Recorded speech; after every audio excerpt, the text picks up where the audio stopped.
Hello दोस्तों, राम राम सा। आज अपन डिस्कस करने वाले हैं बायोमोलिक्यूल्स कार्बोहाइड्रेट्स के बारे में। कार्बोहाइड्रेट्स के क्लासिफिकेशन के बारे में, उसकी डेफिनेशन के बारे में और उसके फंक्शंस के बारे में। Carbohydrate is a biomolecule consist of carbon, hydrogen and oxygen atom से मिलकर बना होता है। जो कार्बोहाइड्रेट होता है वो पॉली हाइड्रोक्सी एल्डिहाइड या फिर पॉलीहाइड्रोक्सी कीटोन सब्सटेंस से मिलकर बना होता है। जो कार्बोहाइड्रेट के मेनली फंक्शंस होते हैं वो अपन की शरीर को एनर्जी प्रोवाइड करना, एनर्जी को स्टोर करना, स्ट्रक्चर और बिल्ड माइक्रो मॉलिक्यूल्स। फिर उसके बाद में अपन डिस्कस करेंगे क्लासिफिकेशन ऑफ कार्बोहाइड्रेट। जो कार्बोहाइड्रेट के मेनली 3 क्लासिफिकेशंस हैं: मोनोसेकेराइड, ओलिगो या फिर डाइसेकेराइड, पॉलीसेकेराइड। जो मोनोसेकेराइड्स आते हैं उसके मोस्टली जो एग्जाम्पल्स हैं वो ग्लूकोज, फ्रक्टोज, मैनोज, ग्लैक्टोज हैं। डाइसेकेराइड्स के हैं सुक्रोज, लैक्टोज, माल्टोज, थैरस्लोज हैं। पॉलीसेकेराइड्स में स्टार्च, ग्लाइकोजन, सेलुलोज और काइटिन आता है। तो सबसे फर्स्ट में अपन डिस्कस करेंगे मोनोसेकेराइड्स के बारे में। मोनोसेकेराइड्स क्या होते हैं? Monosaccharides this are simple sugar और कार्बोहाइड्रेट होते हैं। Since this can not be hydrolysis unit smaller unit, मतलब इससे छोटी कार्बोहाइड्रेट की कोई यूनिट नहीं होती है।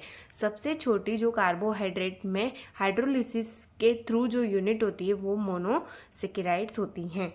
जो मोनोसेकेराइड्स होते हैं उनके अपन ने इस एग्जाम्पल देखे किसमें ग्लूकोज, फ्रक्टोज, राइबोज वगैरह आते हैं। जो ग्लूकोज होता है जिसको अपन डिट्रॉक्स भी बोलते हैं, ये मोस्टली फाउंड इन गवावा और ग्रेप में होता है। जो फ्रक्टोज होता है इसको अपन फ्रूट शुगर भी बोलते हैं, found in most of fruits, so called as fruit sugar. Mannose होता है mostly found in strawberry, raspberry और ब्लूबेरी में मिलता है। जो ग्लैक्टोज होता है वो अपन को मिल्क से मिलता है या फिर एवोकाडो से मिलता है या शुगर बीट से मिलता है। उसके बाद में अपन डाइसेकेराइड्स के बारे में डिस्कस करेंगे।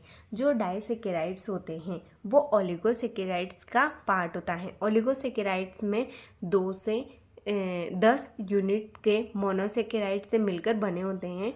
और डाइसेकेराइड्स में this sugar are from by 2 monosaccharides units, मतलब इसमें जो शुगर की या मोनोसेकेराइड्स की 2 यूनिट से मिलकर बने होते हैं। इसके अंतर्गत सुक्रोज आता है जो mostly found in sugar cane and sugar beet में पाया जाता है। जो सुक्रोज होता है वो ग्लूकोज प्लस फ्रक्टोज से मिलकर बना होता है जो नॉन रिड्यूसिंग डाइसेकेराइड्स होता है। उसके बाद lactose found in milk, called in milk sugar भी बोलते हैं। जो लैक्टोज होता है वह ग्लूकोज और ग्लैक्टोज से मिलकर बना होता है। और जो माल्टोज होता है वो ग्लूकोज और ग्लूकोज से मिलकर बना होता है, मतलब ग्लूकोज के 2 अणु होंगे तो माल्टोज बनेगा। Found in berries, used in brewing industries, beverage. और trehalose found in fungi, bacteria and invertebrates में पाया जाता है। उसके बाद अपन पॉलीसेकेराइड्स के बारे में डिस्कस करेंगे। तो पॉलीसेकेराइड्स क्या होते हैं? जो इसमें मोनोसेकेराइड्स की 10 से भी ज़्यादा यूनिट्स पाई जाती हैं। This are the long chain polymer carbohydrate composed of many units of monosaccharides. जो ये होता है ये serve in structure compose in coal cells वगैरह में पाया जाता है। जो पॉलीसेकेराइड्स होते हैं वो उसके बेस फंक्शन के अकॉर्डिंग उसको 3 पार्ट्स में बांटा जाता है। जैसे स्टोरेज सर्कल होती है, स्टार्च होती है और ग्लाइकोजन होती है। जो स्टार्च होती है वो प्लांट्स में पाई जाती है, ग्लाइकोजन एनिमल्स में पाई जाती है। स्ट्रक्चर वाली सेलुलोज, हेमिसेलुलोज और पैक्टिन होती हैं। सबसे फर्स्ट में अपन स्टार्च के बारे में करते हैं। जो स्टार्च होता है वो मोस्टली प्लांट्स में पाया जाता है। Most and found potato and sweet potatoes में ज़्यादा पाया जाता है और फ्रूट्स में बनाना में पाया जाता है।